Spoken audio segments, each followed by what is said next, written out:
Hi learners, what's up? I hope you all are taking really good care of yourself and welcome to another video of your lesson number 1, that is number systems.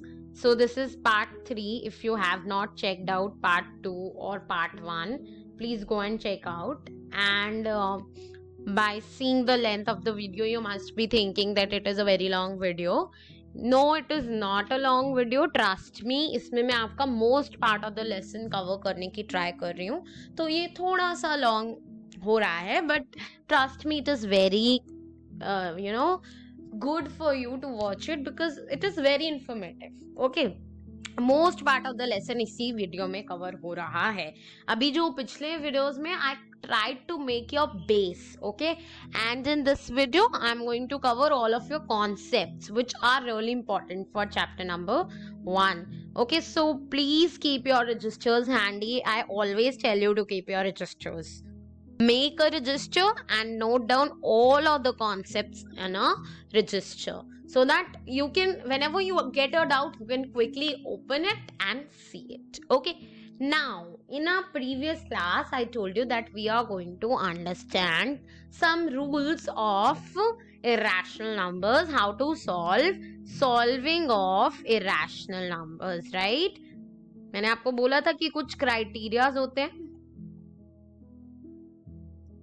अब उन्हीं criterias के basis पे कैसे हम solving करते हैं irrational numbers की, वही हम इस वीडियो में पढ़ेंगे। ओके, अब देखो इसके लिए ना मैं आपको 3 क्राइटेरियाज बताऊंगी। देखो अभी हम क्या कर रहे हैं, एडिशन और सब्ट्रैक्शन। सबसे बेसिक जो होते हैं वो हमारे होते हैं एडिशन एंड सब्ट्रैक्शन, राइट? सो अभी सबसे बेसिक पे आते हैं, एडिशन एंड सब्ट्रैक्शन। अब हम एडिशन की बात करते हैं। एडिशन कैसे करते हैं इरेशनल नंबर्स की? इरेशनल नंबर यानी √2 वाले नंबर, रूट वाले नंबर, या फिर जो विदाउट एनी बार वाले नंबर्स होते हैं 1 2 2 1 2 2 2 2, ऐसे वाले नंबर्स, राइट? ऐसे नंबर्स की हम एडिशन को समझें। ठीक है, अब इनको कैसे ऐड करते हैं, ठीक है, बेसिकली रूट नंबर्स को कैसे ऐड करते हैं वो हम इस वीडियो में समझेंगे। अब देखो सबसे पहला जो रूल है, ठीक है, सबसे पहला जो रूल है वो है adding the coefficients of roots not the roots. ठीक है, अब इसका क्या मतलब हुआ? एडिंग द कोएफिशिएंट और रूट को ऐड नहीं कर सकते, नॉट द रूट। अब इसके अंदर एक स्टेटमेंट मैंने बोली कि हमें कोएफिशिएंट को ऐड करना है, रूट को ऐड नहीं करना। अब एक और स्टेटमेंट है, रूट्स जो होती है ना, रूट्स शुड बी सेम, यानी एक ही नंबर की होनी चाहिए। 2 है तो √2 ही होनी चाहिए। √2 और √3 को आप ऐड नहीं कर सकते। You can not add √3 plus √2। This is not possible, this is not possible. अब कोएफिशिएंट क्या होता है? देखो मैंने लिखा 3√2 या मैंने लिखा 4√2। ये जो आगे वाला नंबर होता है, रूट के बाहर वाला नंबर होता है, वो आपका coefficient. Clear to you all? If not, put your doubts in the chat box. अब आपको समझ आया कि कोएफिशिएंट क्या है? कोएफिशिएंट आपका आगे वाला नंबर है किसी भी रूट का। फॉर एग्जाम्पल √5 ले लो, √5 के अगर 5 है तो ये क्या है? कोएफिशिएंट। और यही √5 2 ले लो तो ये क्या है? कोएफिशिएंट। जो रूट के बाहर है वो कोएफिशिएंट। ठीक है, अब देखो हम कैसे ऐड करते हैं। मैं कभी भी √5 को √3 में या √2 में ये ऐड कर ही नहीं सकती। This is not possible. Clear? मैं ऐड क्या कर सकती हूँ, अब मैं आपको वो समझाती हूँ। मैं ऐड कर सकती हूँ 3√2 प्लस 2√2। अब ये कैसे ऐड करूंगी ये बताओ। देखो ये नहीं होगा इसका मतलब कि 3 और 2 को ऐड कर दिया 5 और 2 को ऐड कर दिया √4। No no no no, root as it is लिखोगे, एज इट इज 3 और 2 को ऐड कर दोगे 5, ये आपका आंसर आएगा। एक और एग्जांपल ले लेते हैं, ठीक है। 3√3 प्लस √2, जब कभी भी ये हो तो एज इट इज एज्यूम करेंगे कि 1 है। एज अज्यूम क्या होता ही 1 है, जब कोई नंबर ना हो रूट के आगे मतलब 1 है। तो 3 + 1 कितना हुआ 4 रूट। लिख कर सकती हूँ मैं इसको सॉल्व? नहीं कर सकती, क्योंकि यहाँ पर √3 है और यहाँ पर √2 है। मैं आपकी प्रेजेंस ऑफ माइंड देख रही थी। अब इसको ले लेते हैं √3 प्लस √2, क्या आ जाएगा आंसर? कर सकती हूँ सॉल्व? √5 लिख दूं?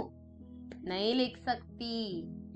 अब देखो √3 प्लस √3, अब क्या आएगा answer?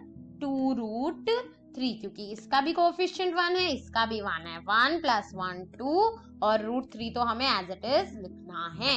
Is this clear? Okay, या फिर अब इसको स्टेप बाय स्टेप करके दिखाऊं और क्लैरिटी के लिए, तो 3√2 प्लस √2, बात समझ आई? 3√2 प्लस √2। अब देखो इसका 3 इसका 1, 3 + 1 ऐसे ब्रैकेट में और 2 बॉडमास के हिसाब से सबसे पहले ये करोगे ब्रैकेट सॉल्व। 3 + 1 कितना हुआ 4 √2, आ गया आंसर। ठीक है, √2 जो होता है ना वो हम लेके चलते हैं कॉमन, एज इट इज टेपते हैं, ठीक है, जो भी रूट होती है। सिमिलरली सब्ट्रैक्शन में भी ऐसे होगा, 3 डिजिट की सब्ट्रैक्शन ले लेते हैं। 3√2 प्लस 2√2 माइनस √2। अब ये 3 है, 3 + 2 ब्रैकेट में माइनस 1, √2 एज इट इज लोगे। 3 + 2 5 माइनस 1 4 √2 सही है। अब इसको 1 स्टेप में करना हो तो कैसे लिखोगे? 3√2 माइनस √2 माइनस √2, 1 स्टेप में करो। 3 - 1 - 1 यानी 3 - 2, तो √2 आपका आंसर आ जाएगा। Clear to you all? पहला रूल समझ आ गया। अब दूसरे रूल की बात करते हैं। दूसरा रूल भी बड़ा ही सिंपल है। पहला रूल में क्या था? Add the coefficients of root, not the roots. Root should be same for adding और सब्ट्रैक्टिंग। अब दूसरा रूल क्या है? दूसरा रूल यही है कि हम √2 प्लस √3 को कभी भी सॉल्व नहीं कर सकते। इसका आंसर आप नॉट पॉसिबल लिख के आएंगे, ठीक है, समझ आ गया? 0 भी नहीं लिखना, नॉट पॉसिबल लिखना। सेकेंड रूल क्लियर हो गया? Same roots should be there. Okay, अब एक और चीज, थर्ड चीज क्या है? Solve common roots. Solve common roots. अब इसके लिए मेरे को एक मिक्स्ड एग्जांपल देना पड़ेगा, ठीक है। Solve the common roots. अब ध्यान देना इधर थोड़ा सा। हाँ, अब देखो क्वेश्चन ले लेते हैं। 2√2 प्लस 3√3 प्लस √2 प्लस √3। अब कॉमन रूट्स का क्या मतलब है? जो सेम रूट्स है उनको सॉल्व करो। √3 वाला नंबर √3 के साथ सॉल्व करो, √2 वाला नंबर √2 के साथ सॉल्व करो। तो 2√2 प्लस √2 यानी 3√2 प्लस 3√3 प्लस √3 यानी 4√3। ये आपका आंसर आना चाहिए। एक सब्ट्रैक्शन का एग्जांपल ले लेते हैं। 2√2 प्लस √3 माइनस √2 क्या होगा बताओ? और इधर हम ले लेते हैं प्लस √3 एक और, ठीक है। अब बताओ क्या होगा? 2 और माइनस हो रहा है तो √2 प्लस 1 और 1 यानी 2√3। ये आंसर आएगा। कंफ्यूज मत होना, दोबारा वीडियो देखो, ठीक है। Now is this clear to you all? Any doubt? Put that in the comment section या फिर ईमेल कर दो मुझे। मेल नहीं पता तो डिस्क्रिप्शन बॉक्स में से देखो, ठीक है। Is it clear? Okay, previous video का लिंक भी डिस्क्रिप्शन बॉक्स में है, पार्ट 1 का भी डिस्क्रिप्शन बॉक्स में है, और तो और आपका नेक्स्ट वीडियो का भी डिस्क्रिप्शन बॉक्स में लिंक है। क्लियर है? Okay, subscribe to the channel, like the video if you are able to understand, and comment if you are not able to understand. I'll change the method of explaining. Okay, great. Now कुछ question solve करते हैं. ठीक है, question देखो सबसे पहला. Question देखो, √2 plus 3√2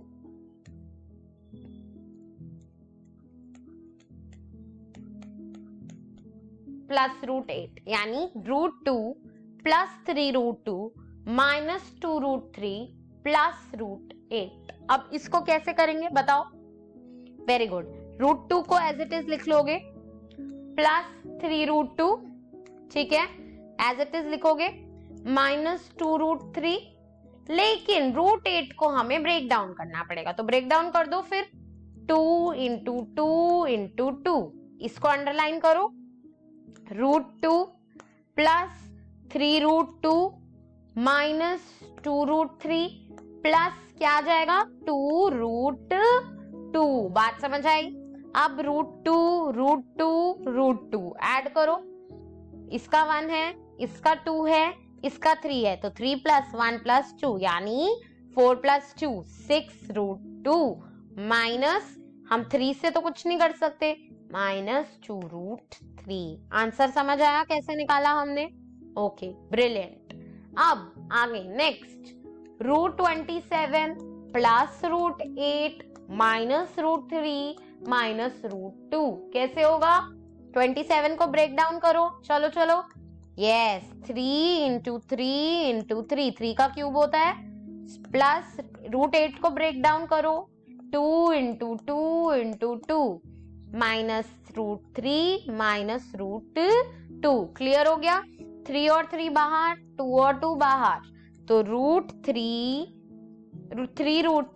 plus 2√2 minus √3 minus √2. Answer क्या आ जाएगा? 3 माइनस 1 है ना, सॉरी, हाँ, 3 माइनस 1, 2 माइनस 1, यानी 2√3 और माइनस या प्लस √2 या 1√2, जो लिखना है लिख सकते हो.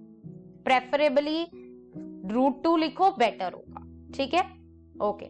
अब हम बढ़ते हैं आगे नेक्स्ट क्वेश्चन की तरफ. नेक्स्ट क्वेश्चन है हमारा √2 प्लस √3 प्लस 2√2 प्लस 2√3. ठीक है, अब ध्यान दो, इधर ये 1 है, ये 1 है, ये 2 है, ये 2 है, यानी 3√2 प्लस 3√3. 1 स्टेप में हो गया आंसर. अब एक क्वेश्चन और है. अब ये थोड़ा ट्रिकी है क्योंकि इसमें हम ऐड कर रहे हैं मल्टीप्लिकेशन. √2 into √3 into 2√2 into 2√3. अब ध्यान देने की बात ये है कि मल्टीप्लिकेशन आप कैसे करते हैं. मल्टीप्लिकेशन में आप कोएफिशिएंट्स को आपस में मल्टीप्लाई करते हो. ठीक है, multiply the coefficients and multiply the roots. Clear? अब देखो, रूट्स को मल्टीप्लाई करेंगे और कोएफिशिएंट को. इसका 1 है, इसका 1 है, तो ब्रैकेट में ले लो 1 इंटू 1 इंटू इसका 2, इसका 2, 2 इंटू 2. अब हम रूट्स को आपस में मल्टीप्लाई जरूर कर सकते हैं, लेकिन ऐड और सब्ट्रैक्ट नहीं कर सकते. सो 2 इंटू 3 इंटू 2 इंटू 3. क्या आंसर आएगा इसका? 2 इंटू 2 4, 4 इंटू 3 12, 12 इंटू 3 36. सो 36, और इसका क्या आएगा? 2 इंटू 2 4, सो 4√36. अब 36 किसका होता है? 36 कैसे करोगे आप ब्रेक डाउन? प्राइम फैक्टराइजेशन करो. 2 इंटू 3 इंटू 3, सो क्या हो जाएगा? किसका स्क्वायर होता है? 6 का. तो ये 2 और ये 2 निकल जाएंगे, और ये बाहर 4 तो है ही, राइट? तो अब क्या आंसर आ जाएगा? 4 इंटू 2 बाहर निकल गया, 3 भी बाहर निकल गया, आंसर आ जाएगा 24. इस क्वेश्चन का आंसर क्या आएगा? 24, क्योंकि 2 जो है वो बाहर निकल जाएगा, 3 भी बाहर निकल जाएगा, 4 तो ऑलरेडी बाहर है, तो 4 इंटू 2 इंटू 3 कितना आ गया? 24. I hope you liked the video, understood this. Okay, now let's take a break, go and drink water. I hope you all are back from the break, water break or whatever break you want, pee break or whatever. Now we are going to understand how do we apply identities to a question. Okay, identity कैसे लगाते हैं? अब देखो, identity बहुत simple है लगानी. जैसे √2 plus √3 है, इसका आपको होल स्क्वायर लगाना है. तो सिंपल आइडेंटिटी क्या होती है? a प्लस बी का होल स्क्वायर होती है identity, right? Am I correct? तो a प्लस बी का होल स्क्वायर की क्या आइडेंटिटी होती है? a square plus b square plus 2ab, right? Am I correct? अब आपको क्या करना है? सिंपल √3 प्लस √2 ये आइडेंटिटी का ले लेते हैं हम. क्या होगा इसमें? कुछ भी नहीं होगा. इसमें हम इसको a ले लेंगे, इसको हम b ले लेंगे. ठीक है, अब a प्लस b का होल स्क्वायर की आइडेंटिटी हम इस पे लगा देते हैं. चलो फिर लगा देते हैं सिंपली. √3 प्लस √2 का whole square is equals to √3 का स्क्वायर प्लस √2 का स्क्वायर प्लस 2√3 √2. क्या आंसर आ जाएगा? √3 इंटू √3 क्या होता है? 3 होता है. अब बताऊंगी ये 3 कैसे आया. √2 इंटू √2, कोई भी रूट जब अपने ही रूट से मल्टीप्लाई होती है तो आंसर वही आता है, बट रूट हट जाती है. ठीक है, रूट जो होती है वो हट जाती है. 3, तो √2 इंटू √2 यानी √2 का whole square is equals to 2 plus 2 into पहले √3 और √2 को मल्टीप्लाई करो, क्या आंसर आएगा? √6, और 2 जो है वो कोएफिशिएंट की तरह लग जाएगा. 5 प्लस 2 √6 आपका आंसर आ जाएगा. अब बात ये है कि जब भी हम रूट को रूट से मल्टीप्लाई करते हैं, सेम रूट को, तो आंसर ये क्यों आता है? उसका नंबर क्यों आता है? रूट कैसे हट जाती है? तो ध्यान दो, √5 इंटू √5 करोगे तो मैम आंसर √25 आना चाहिए. 25 को ओपन करो, क्या होता है 25? 5 इंटू 5 यही होता है. 5 और 5 एक पेयर बना रहे हैं तो क्या आ जाएगा बाहर? 5 आ जाएगा बाहर. आंसर क्या आ जाएगा एट द एंड? 5 ही आ जाएगा. सो इससे बेटर है कि आप ये पूरा स्टेप करके दिखाएं. इससे अच्छा इसको आप डायरेक्ट क्या लिख लें? 5 लिख लें. Is this clear to you all? Okay, great. अब ध्यान देने की बात एक और है यहाँ पर. अब क्या बात है ध्यान देने की कि हम और आइडेंटिटी कैसे लगाएंगे. For example a plus b और a माइनस बी की जो आइडेंटिटी है, सॉरी स्क्वायर क्यों लगाया मैंने, इसको कैसे लिखेंगे? इसको हम लिखते हैं a square plus b square, sorry इसको हम लिखते हैं a square minus b square, यही लिखते हैं ना. ठीक है, इसकी आइडेंटिटी अब कैसे लगाएंगे? इसकी आइडेंटिटी हम लगाएंगे कुछ इस तरह. अब ले लो एक एग्जाम्पल, √2 माइनस √5 और √2 प्लस √5. इसको करो क्रिस्प में. √2 का होल स्क्वायर माइनस √5 का होल स्क्वायर, आंसर क्या आ जाएगा? 2 माइनस 5, आंसर आ जाएगा -3. ठीक है, ये क्या हो जाएगा? आपका आंसर हो जाएगा. Is this clear to you all? Okay. अब नेक्स्ट क्लास से ना, नेक्स्ट वीडियो से हम ना एक्सरसाइज शुरू करेंगे एनसीईआरटी की. आपको और क्लियर होती जाएंगी चीजें. अब आइडेंटिटी लगाना भी मैम हमने सीख लिया रूट नंबर पे, उनको ऐड सब्ट्रैक्ट मल्टीप्लाई भी सीख लिया. अब और क्या बचा इस चैप्टर में? अब एक लास्ट कंसेप्ट जो बचा है आपका, बहुत इंपॉर्टेंट है वो कंसेप्ट. मेनली क्वेश्चन उसी पे बेस्ड आता है या फिर आइडेंटिटी लगाने पर ही आता है. जो मेन कंसेप्ट अब बचा वो यही बचा है, बाकी कुछ भी नहीं बचा. लेट मी टेल यू, कुछ भी नहीं बचा. अब जो मेन है वो है रैशनलाइजेशन. अब रैशनलाइजेशन को समझो. एक नया टर्म आप लोगों के लिए जो आया है, इंट्रोड्यूस हुआ है. रैशनलाइजेशन का मतलब है कि रूट जो है ना वो आपका डिनोमिनेटर में नहीं रहना चाहिए. Denominator should not contain any root. Root denominator में नहीं होना चाहिए किसी भी हालत में. किसी भी फ्रैक्शनल नंबर में, रैशनल नंबर में, डिनोमिनेटर में इरैशनल यानी रूट नंबर नहीं होना चाहिए. फॉर एग्जाम्पल एक नंबर ले लेते हैं 2/√5. ये नंबर नहीं हो सकता. √5 यहां से हटाओ. अब the removal of the root from the denominator is known as rationalization. The process of removing root from the what denominator is known as rationalization. Is this clear? इसकी डेफिनेशन आपको कहीं नहीं पूछी जाती, ये आपको समझाने के लिए बताया जा रहा है कि रूट जो है ना वो डिनोमिनेटर में नहीं रहना चाहिए. बात समझ आ गई? अब 2√5 है, इसका रूट हम कैसे हटाएंगे, इसको कैसे हम रैशनलाइज करेंगे, कैसे, how will we rationalise this to remove the root, how will you, now let us सी।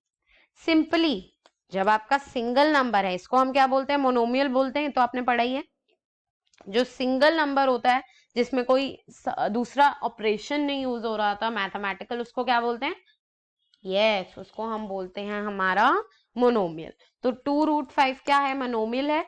इसको √5 को यहां से हटाना पड़ेगा, एस्केप, इसको एग्जिट करवाना पड़ेगा। इसको एग्जिट कराने का सिंपल तरीका है, देखो √5 कैसे हटा सकते हैं हम, जब हम √5 को √5 से मल्टीप्लाई कर दें तो क्या आ जाएगा, 5 ही आ जाएगा। तो अब हम 5 ले आते हैं डिनोमिनेटर में, तो कोई गड़बड़ ही नहीं है।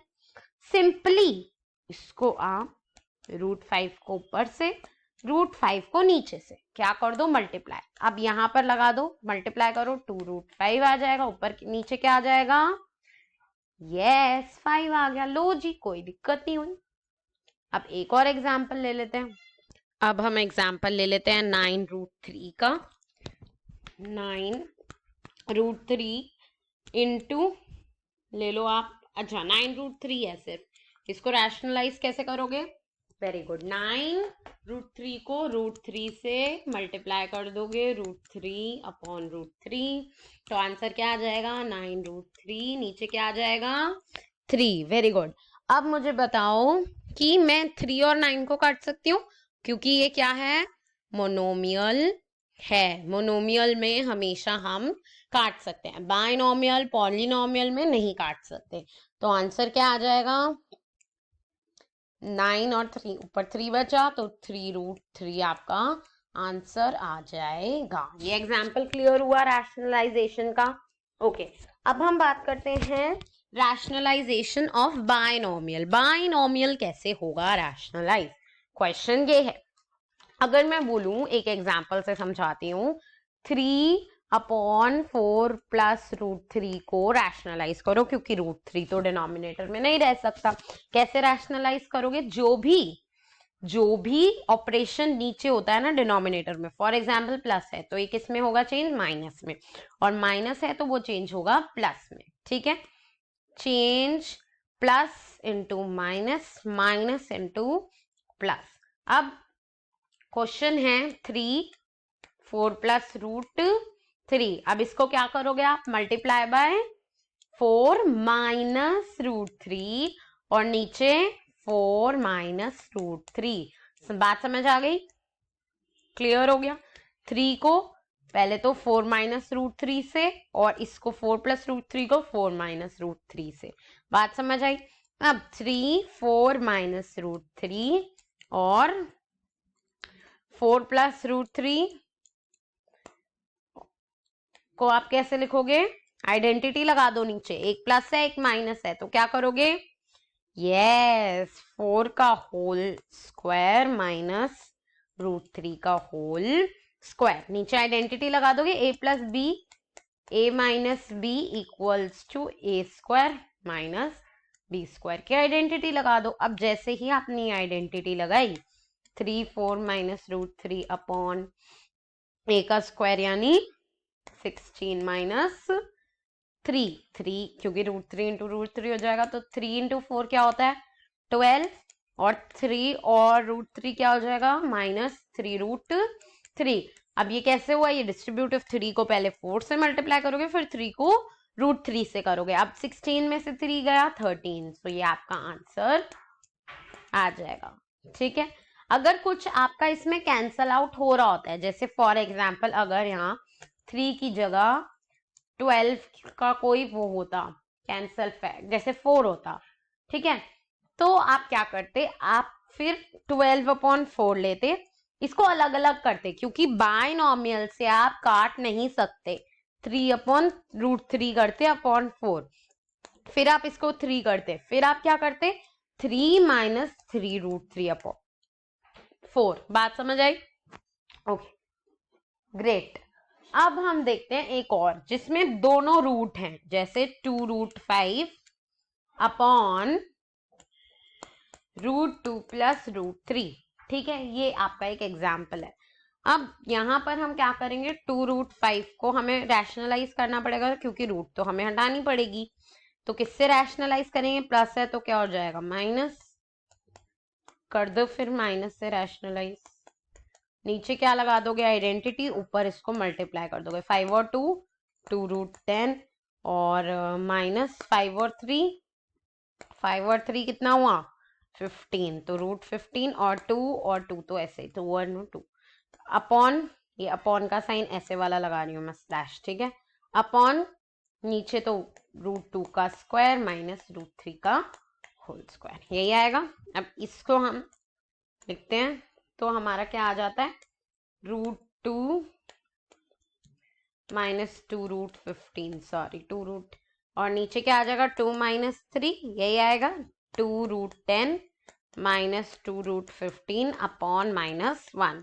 अब ये जो माइनस होता है ना, इसको हमें ऊपर शिफ्ट करना पड़ता है, तो माइनस फिर ब्रैकेट 2√10 माइनस 2√15, फिर इसका आंसर जो आता है वो होता है माइनस, अब देखो ब्रैकेट है तो यानी माइनस इससे भी मल्टीप्लाई हो रहा है इससे भी, तो माइनस 2√10 और फिर माइनस और माइनस क्या हो जाएंगे, प्लस हो जाएंगे, तो प्लस 2√15, ये आपका आंसर हो सकता है। या फिर आप इसको 2√15 माइनस 2√10 भी लिख सकते हो, ये आपका आंसर आ जाना चाहिए।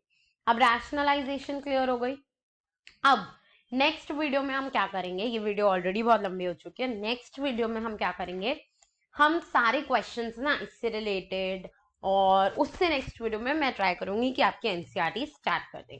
बहुत सारे क्वेश्चंस नेक्स्ट वीडियो में या उससे नेक्स्ट वीडियो में, किसी भी एक वीडियो में मैं आपके बहुत सारे क्वेश्चंस जो हैं वो सॉल्व करने वाली हूँ। Thank you so much for watching and do subscribe the channel, and do not forget to put your queries in comment section, and if you understood the concept, then do not forget to like the video. Thank you so much for watching. Lots of love to you all and great future ahead, I hope.